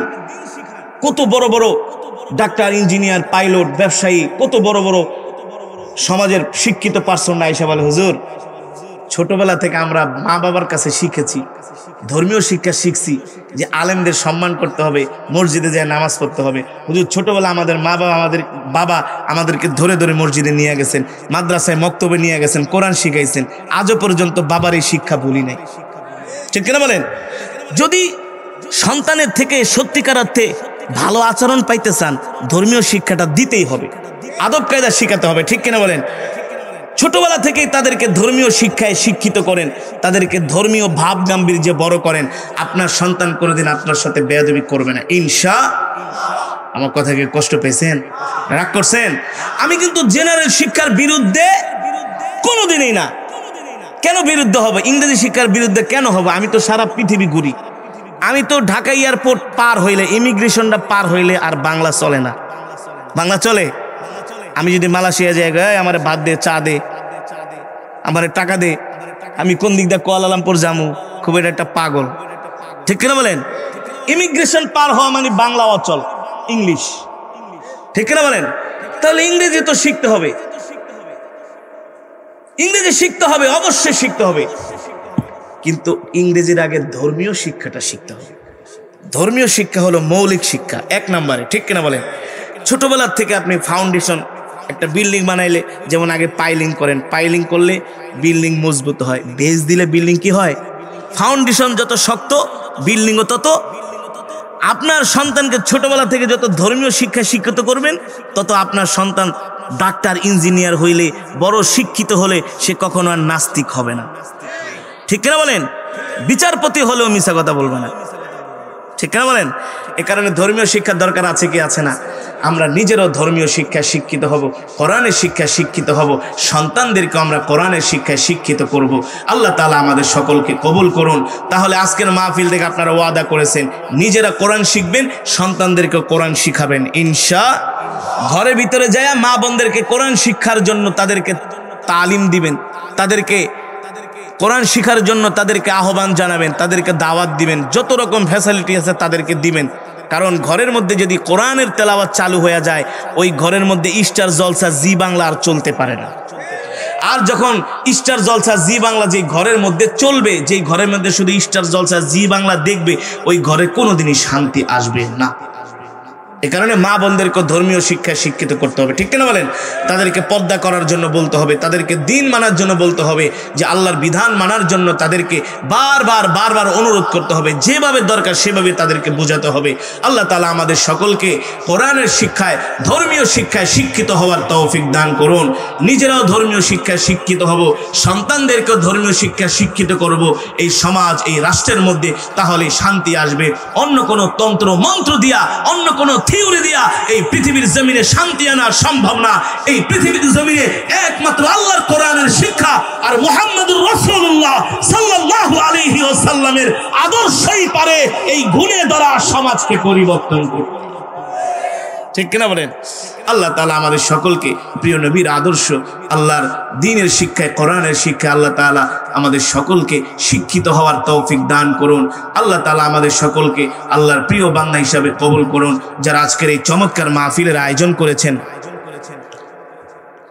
মহিদীপুর দক্ষিণ পাড়া যুব সমাজ এলাকাবাসীর উদ্যোগে ৭ম তাফসীরুল কোরআন মাহফিল, আজকের মাহফিল আমার অত্র এলাকার যুব সমাজরা আয়োজন করেছে। আপনারা খুশি নাকি বেজার? তাহলে জোরে বলেন আলহামদুলিল্লাহ। আরো জোরে বলেন আলহামদুলিল্লাহ। তারা যদি আগামী বছর এই মাহফিলের আয়োজন করে তাদেরকে সহযোগিতা করবেন তো, সব দিক দিয়ে সাপোর্ট দিবেন তো ইনশাল্লাহ, সব দিক দিয়া। শোনেন, ধর্মীয় কাজ নিয়ে কোনো রাজনীতি নাই, ঠিক কিনা বলেন? যে যেই দল করেন না করেন, কিন্তু ধর্মীয় কাজ যখন হবে তখন বেশি বেশি সব দিক থেকে আমরা সাহায্য করব, সহযোগিতা করব, ঠিক কিনা বলেন? এই যে কোরআনের মজমায় আসছেন, কোরআনের তেলাওয়াত শুনছেন, ঈমান একটু বৃদ্ধি পাইছে না? আপনারা একটা মোবাইল ইউজ করেন না? এই মোবাইলটা সারাদিন ইউজ করার পরে মোবাইলে একটা ব্যাটারি আছে, লো হয় কি হয় না? জোরে বলেন হয় কি হয় না? তো এই মোবাইলটা রাত্রেবেলায় না কি করেন? জোরে বলেন কি করেন? চার্জ দেন। তো এই মোবাইল যদি আপনি কারেন্ট দিয়া চার্জ না দিয়া এই মোবাইলের মধ্যে যদি আপনি বাতাস ঢুকান, চার্জ হবে না। আমাদেরও ইমানের পাওয়ার আছে, এই পাওয়ার মাঝে মাঝে কমে যায়, মাঝে মাঝে ইমানের পাওয়ার চলে গেলেই যুবক কি করে? ওই হিন্দি নায়িকা গায়িকা ফাইকাগো দেখতে থাকে, অশ্লীল সিনেমা দেখে, নাটক দেখে, সিনেমা দেখে, ক্রিকেট খেলা দেখে, ফুটবল খেলা দেখে, গাঁজা খায়, জুয়া খায়। তখন তার ইমান একেবারে লোয়ের চলে যায়, ইমান একেবারে ধ্বংসের পর্যায়ে চলে যায়। যখন আপনারা কোরআনের মজমায় এসে কোরআনের তেলাওয়াত শোনেন, কোরআনের বয়ান শোনেন, তখন ইমানের ব্যাটারি চার্জ হয়, ঠিক না বলেন? এই যুবকরা কেন মাহফিলের আয়োজন করেছে? এত কষ্ট করে রাতের পর রাত, দিনের পর দিন। সে 1 বছর আগে ডেট নিয়েছে, 1 বছর। কত যুবক ভাইরা আমার এই মাহফিল নিয়ে, তাদের কত কষ্ট, কত স্বপ্ন, শুধু একমাত্র আপনাদেরকে কোরআনের তেলাওয়াত, দ্বীনের আলোচনা শোনানোর জন্য, ঠিক কিনা বলেন? তাহলে আপনারা আজকে থেকে ইমানের ব্যাটারি চার্জ হবে কোরআনের তেলাওয়াত বেশি বেশি করলে, কোরআনের মজমায় বেশি বেশি আসলে। যত জায়গায় মাহফিল হবে, যেখানে হক্কানি আলেম আসবে সেখানেই যাবেন। আমরা কালেমাওয়ালা মুসলমান, আমাদের মধ্যে কোনো বিভেদ নাই। আমাদের মধ্যে কি নাই? কোনো বিভেদ। আমরা এক কালেমাওয়ালা মুসলমান। আমাদের কাবা এক, আমাদের আল্লাহ এক, আমাদের নবী এক, কথা কর, আমাদের কোরআন এক। আমরা এক কাবার দিকে সেজদা করে কিবলা করে নামাজ পড়ি। সুতরাং কে কোন দল করলো, কে কোন পীরের মুরিদ, কে তাবলিগে যায়, কে চরমনায়, কে কওমি, কে খারায় মিলাদ পড়ে, কে বৈশা মিলাদ পড়ে, কে পাঁচকুলি পড়ে, এগুলো আমাদের দেখার সময় নাই। আমরা ধর্মীয় কাজ সবাই মিলেমিশে করব ইনশাআল্লাহ। আমাদের মধ্যে ঐক্য দরকার, ঠিক কিনা বলেন? কি দরকার? শুধু আমরা সে ভালো না, এ ভালো না, এটা হয় না, সেটা হয় না, এটি করতে করতে এখন আমাদের মধ্যে ডিভাইডেড তৈরি হয়ে গেছে। ডিভাইডেড তৈরি হওয়ার কারণে আমাদের মধ্যে ফাটল সৃষ্টি হয়েছে, ঠিক কিনা বলেন? আমরা ধর্মীয় ব্যাপারে সবাই এক থাকবো, কিন্তু সেটা হতে হবে হক্কানি ওলামায়ে কেরামের এক ছায়াতলে, ঠিক কিনা বলেন? এ কারণে আপনাদেরকে উদাত্ত আহ্বান জানাবো, যেখানে ওয়াজ মাহফিল হবে আপনারা যাবেন, সহযোগিতা করবেন। এই মাহফিলটা যাতে আগামী বছর করতে পারে, আপনারা সর্বদিক থেকে এই যুব সমাজকে সহযোগিতা করবেন। আল্লাহ তাআলা সকলকে তৌফিক দান করুন। এই মজমাকে, এই মাহফিলকে আল্লাহ তাআলা প্রজন্মের পর প্রজন্ম, বছরের পর বছর আল্লাহ তাআলা কিয়ামত পর্যন্ত কবুল আর মঞ্জুর করুন, বলি আমিন। আমরা এখন দোয়ার দিকে যাব ইনশাআল্লাহ। কিছু বলবে ভাই? কেউ কিছু বলবে? দুরূদ শরীফ পড়ে আল্লাহুম্মা সাল্লি আলা মুহাম্মাদ ওয়া আলা আলি মুহাম্মাদ كما صليت على إبراهيم وعلى آل إبراهيم إنك حميد مجيد اللهم بارك على محمد وعلى آل محمد كما باركت على إبراهيم وعلى آل إبراهيم إنك حميد مجيد سبحان الله وبحمده سبحان الله العظيم। সকলে এক খতম করে কিন্তু কোরআনুল কারীমের সওয়াব পেয়েছেন আপনারা।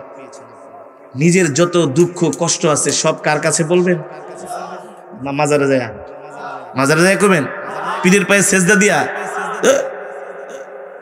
সব আমরা আল্লাহ তাআলার কাছে আমাদের দুঃখ কষ্ট বেদনাগুলো তুলে ধরবো, ঠিক কিনা বলেন? আর দোয়া করবেন কান্নাকাটি কইরা, বিনয়ের সাথে, একাগ্রতার সাথে। আমরা তো গোলাম, আমাদের আল্লাহ তো আমাদের মনিব, ঠিক কিনা বলেন? আরে গোলাম কি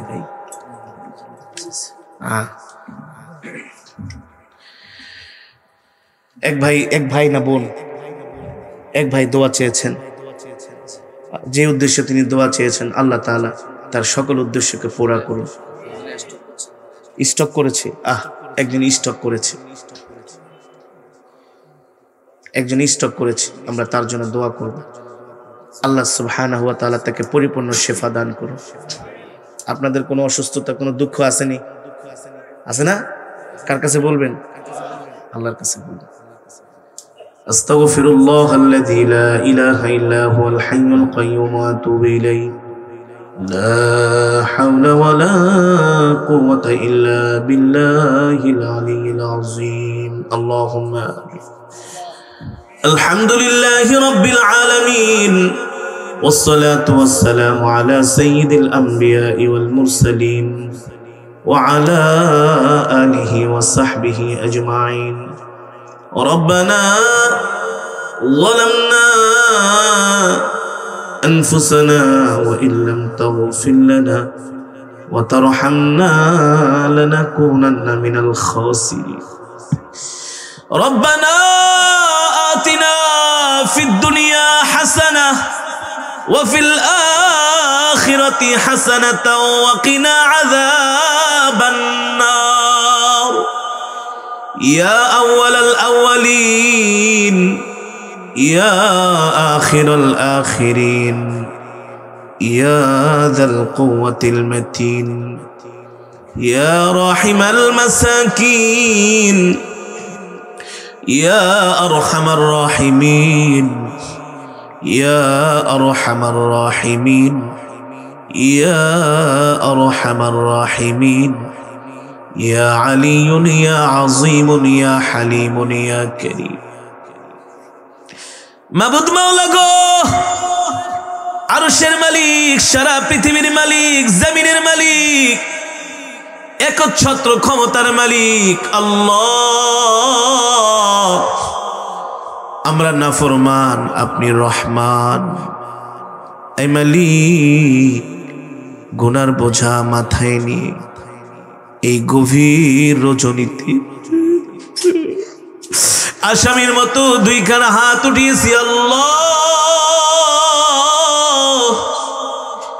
মেহেরবানি করে তামাম জিন্দেগির গুনাহগুলো মাফ করে দেন আয় আল্লাহ। আমার কলিজার টুকরা প্রিয় যুবক ভাইয়েরা, অত্র এলাকার ধর্মপ্রাণ মুসলমানরা মিলে আজকে যে মাহফিলের আয়োজন করেছে, আল্লাহ এই মাহফিলকে কবুল আর মঞ্জুর করে নেন। এই মাহফিল আমাদের হেদায়েতের ওসিলা হিসাবে কবুল করে নেন, নাজাতের ওসিলা হিসাবে কবুল করে নেন। এই মাহফিল আল্লাহ আপনার সন্তুষ্টির বিনিময়ে কবুল করে নেন। এই মাহফিলের সওয়াব, কোরআন তেলাওয়াতের সওয়াব কোটি কোটি গুণ বাড়িয়ে সর্বপ্রথম কলিজার টুকরা প্রিয় নবীজির সোনার মদিনায় পৌঁছে দেন। প্যারা নবীজির পরিবার পরিজন আহলে বায়তদের আরওয়াহ পাকের হাদিয়া পৌঁছে দেন আয় আল্লাহ। মেহেরবানি করে বদরিন সাহাবী, উহুদের সাহাবী, খন্দকের সাহাবী, সমস্ত সাহাবায়ে কেরামের আরওয়াহ পাকের হাদিয়া পৌঁছে দেন। বাবা আদম থেকে শুরু করে আজ পর্যন্ত যত মুমিন মুমিনাত, মুসলিম মুসলিমাত যারা অন্ধকার কবরে মাটির নিচে শুয়ে আছে, সকলের কবরে আজ সওয়াব পৌঁছে দেন। মেহেরবানি করি আমাদের জনম দুঃখিনী আব্বা জান আম্মা জানের কবরে আযাব মাফ করে দেন। আব্বা আম্মার কবরকে জান্নাতের বাগান বানায় দেন। দাদা দাদি, নানা নানি, আত্মীয় স্বজন, পাড়া প্রতিবেশীকে মাফ করে দেন। অত্র অঞ্চলের গোরস্থানে যত মুর্দেগান শুয়ে আছে, সকল কবরবাসীর কবরে আযাবগুলো মাফ করে দেন।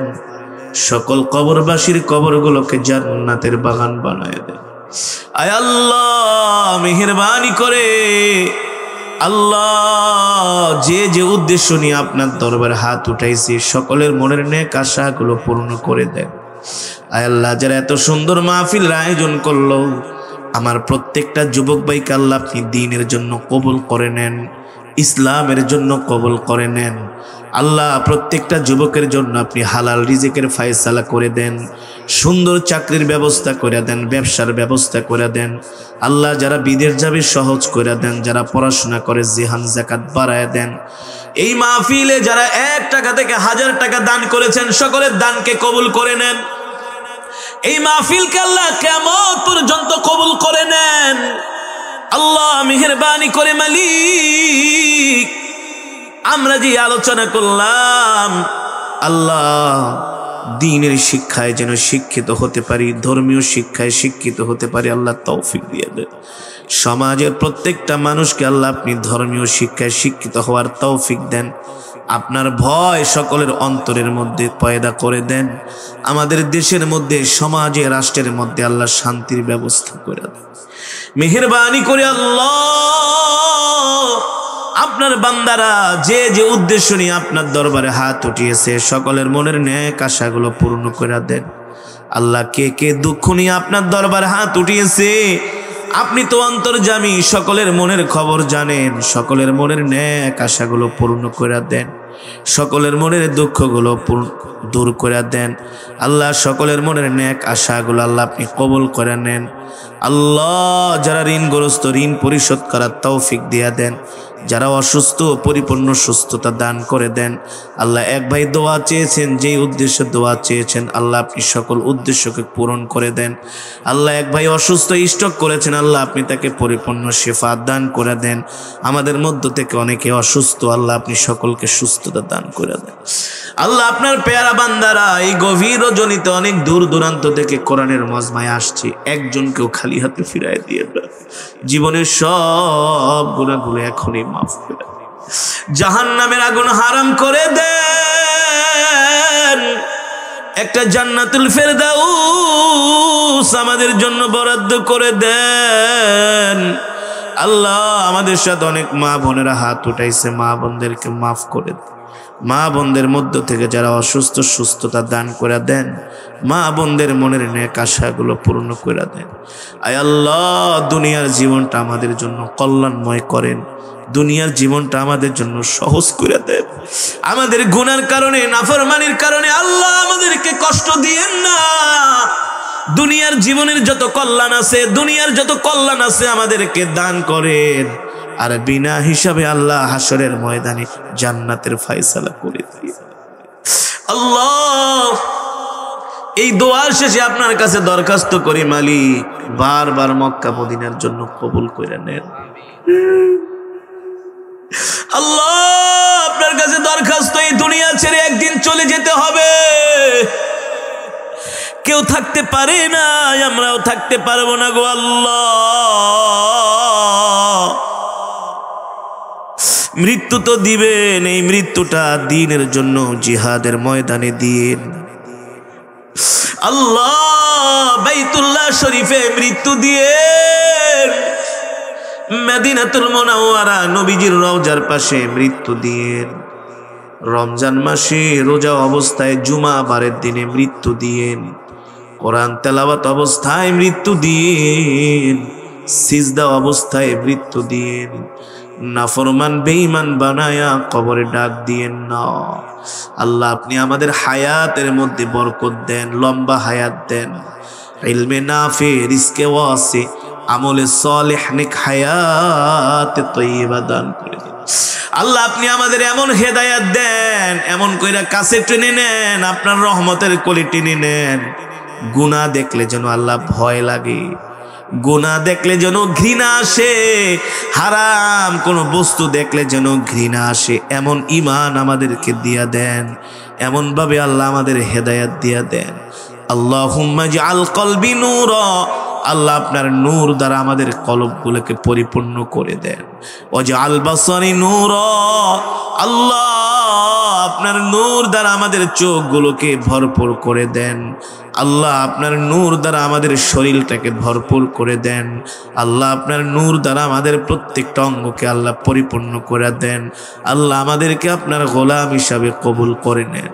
বিদুরি সুবহানা রাব্বিকা রাব্বিল ইজ্জাতি আম্মা ইয়াসিফুন ওয়া সালামুন আলাল মুরসালিন ওয়ালহামদুলিল্লাহি রাব্বিল আলামিন।